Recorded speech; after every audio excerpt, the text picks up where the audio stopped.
Assalamualaikum warahmatullahi wabarakatuh. Sampurasun dulur-dulur kang jen sadaya. Mugia dadaramang barijeng toat ke Gusti Allah subhanahu wa ta'ala. Amin. Hatur nuhun kasadaya dulur-dulur anu tos ngadukung channel kang jen.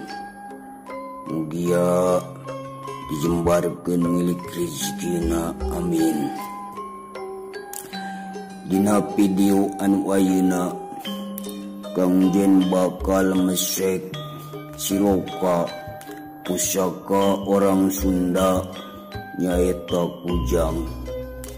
Dicarioskeun saha-saha jalma anu miboga pusaka kujang pasti gagah awakna tur bagja kahirupanana.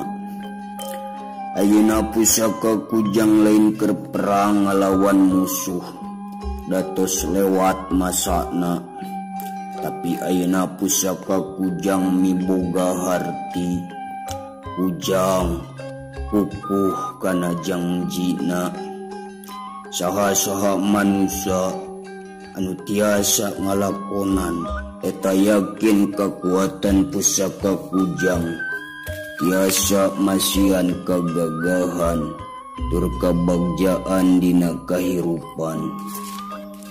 Nganu wajib ku urang teangan janji nu mana anu kedah dikukuhan, sangkan panggih kagagahan tur kabagjaan. Ngemutan warisan ti kasepuhan urang salaku orang Sunda nyaeta Prabu Kian Santang. Meningali kana ajaranna janji nu kedah dikukuhan nyaeta pagawean urang sapopoe dina ngalakonan kewajiban urang salaku umat Islam nyaeta salat anu 5 waktu. Salat teh lain keur ngagugurkeun kewajiban wungkul, tapi salat kudu tiasa dijadikeun patokan urang dina ngalakonan roda kahirupan. Ayeuna balik deui dina ajaran eta, mana janji anu kudu dikukuhan dina kahirupan, sangkan panggih kagagahan tur kabagjaan. Dulur-dulur sadaya, yeuh janji anu kedah dikukuhan dina kahirupan, mangga lakonan sangkan panggih kagagahan tur kabagjaan.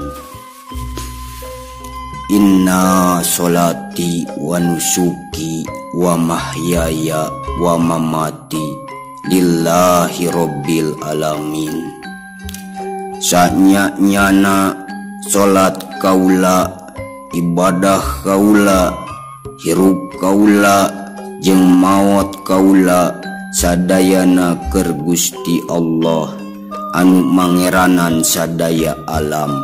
Tah hartosna eta janji urang dina pagawean sapopoe.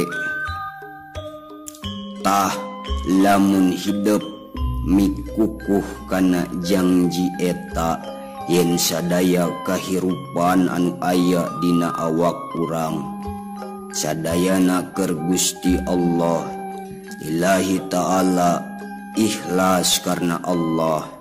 Sadaya pagawean urang dina kahirupan yakin bakal panggih kagagahan tur kabagjaan. Tah eta siloka pusaka urang Sunda nyaeta kujang. Mugia urang tiasa miboga tur mika bisa ngamalkeunana.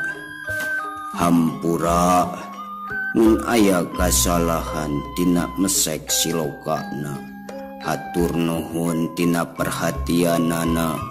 Assalamualaikum Sampurasun.